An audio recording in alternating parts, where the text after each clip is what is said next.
Okay, so lastly, I'm taking a look at the cheapest in Motorola's new lineup of budget phones, the Motorola G15. Now, I picked the phone up in Sunrise Orange. We're going to whip it out of the box, see what it's all about. Let's take a look.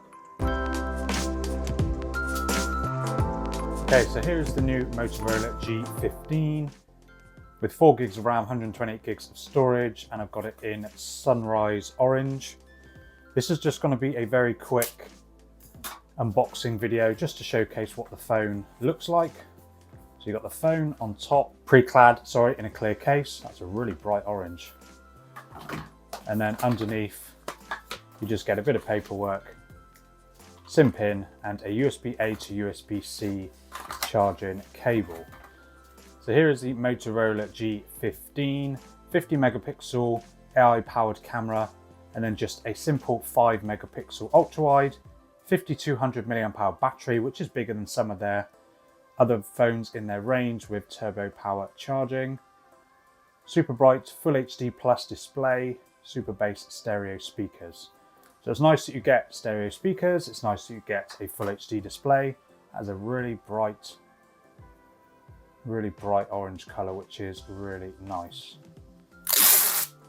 Just peel the front, no pre-applied screen protector as expected. Power button with integrated fingerprint on the right, and above that your volume buttons. On the left you just get your SIM tray. Top you get a headphone jack, which is nice, and there's Dolby Atmos support. And then at the bottom you just get a speaker, USB-C charging port, and a microphone at the bottom. So we'll just power the phone on. I'll go through the setup and then I'll just have a quick breeze through the OS. Okay, so here is the new Motorola G15, and as you can see, the display is pretty typical of a budget Motorola. You've got some relatively chunky bezels around the edges and then a slightly thicker chin, at the bottom there. But it is a nice 1080p display, and you do get some pretty decent viewing angles on this display as well. And then, as you can see, there's not a huge amount in terms of bloatware on this phone. A few of the Motorola's that I've unboxed in the past have come with a shed load of games pre-applied, but that's not the case here. You've got Woodoku here. It did try installing things like booking.com. Let me just see if I can go back to the app installations, and yeah, there's a few more apps that it was trying to install, but I just paused it for the time being. So you will expect those on this G15 out of the box. Now the G15 is available directly from Motorola UK for about 140 quid. I ordered it and got it in a couple of days. It isn't available currently on Amazon, at least the last time I checked, so you will have to go direct to Motorola to pick this up. But you get a nice 6.7 inch 1080p display on this G15. Let's just have a look at some of the display settings, because you do have options to tweak a few bits and bobs as well. Now, of course, you get the option to adjust the colors and the contrast. You can set the color palette for anything in particular that you would like to set it at. You can increase the contrast or decrease the contrast, display text size, all that sort of stuff. But there doesn't appear to be any evidence of a high refresh rate display. So it does seem that this is just a 60 Hz panel, which is the same as what you found on the G14 before it. You do get an ambient display, lift to wake, and then you can change the home screen layout as well if you want to tinker around with how many apps show on the screen at the same time. 5x5 is what I typically pick. It just takes a second to change it about. If I remove the Opera browser from there, and then I typically just move the settings menu down to the middle. So you can really tinker with your apps, and then you can press and hold, which will jump into your widgets.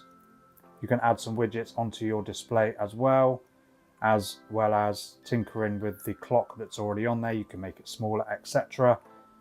And of course you can remove the apps drawer if you want to, if you just want all of your apps to be displayed here, very much a bit like an iPhone. But I quite like having them all tucked away just like that. Oh, there we go. There's a couple of more games there. Raid, Happy, something or other. But I'm not even going to bother opening that now. And as for performance, the G15 comes with a MediaTek G81 Extreme, and that's backed with 4 gigs of RAM.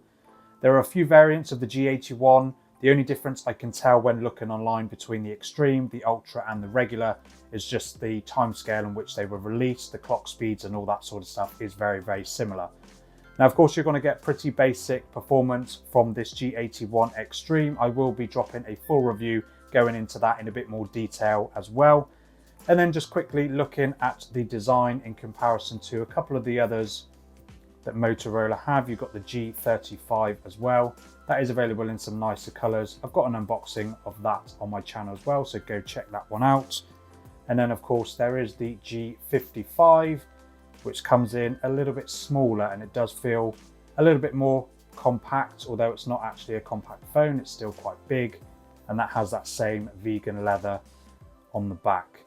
But overall, I really like the design of the G15. It does actually look quite nice. And one thing I will do is I will quickly just test out the fingerprint scanner. I will have to set a screen lock first, so let's just quickly do a pattern.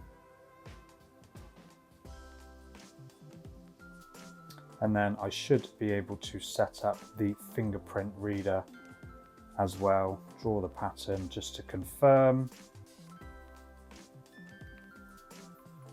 Oh yeah, I found it. And then it's just a case of just wiggling your thumb around just so it gets all areas of your thumbprint.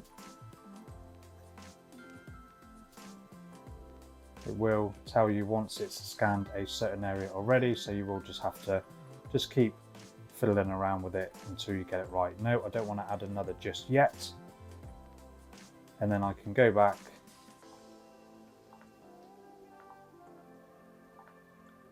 There we go.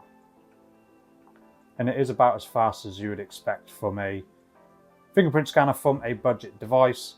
And then I'll just quickly jump into the camera. You get a 50 megapixel main camera, and that's backed with just a simple 5 megapixel ultra wide. And you shouldn't expect a huge amount from these cameras, especially that 5 megapixel ultra wide.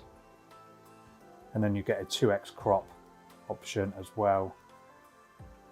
I will test this a little bit more in some better lighting conditions. So that's the 2x crop, 5 megapixel ultra wide, and as you can see, areas of the carpet is not going to be the best. Of course, like I said, the lighting doesn't help. And then that's just from the 50 megapixel main, although it doesn't look like it's processed it properly just yet, which is something that you will have to bear in mind with a entry-level processor. And then you also get an 8 megapixel selfie camera,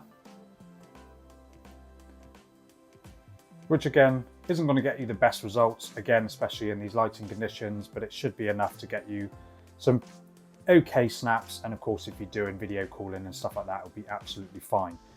But that's just my very quick look. It's more of just a hands-on, just mainly to see what it's like out of the box of this new Motorola G15 on Amazon. Sorry, no, on Motorola UK for 140 quid. But be sure to subscribe so you don't miss my full review on this phone. I have got a full review on a couple of the other Motorola's already, so be sure to check those out. And I'll see you in the next video.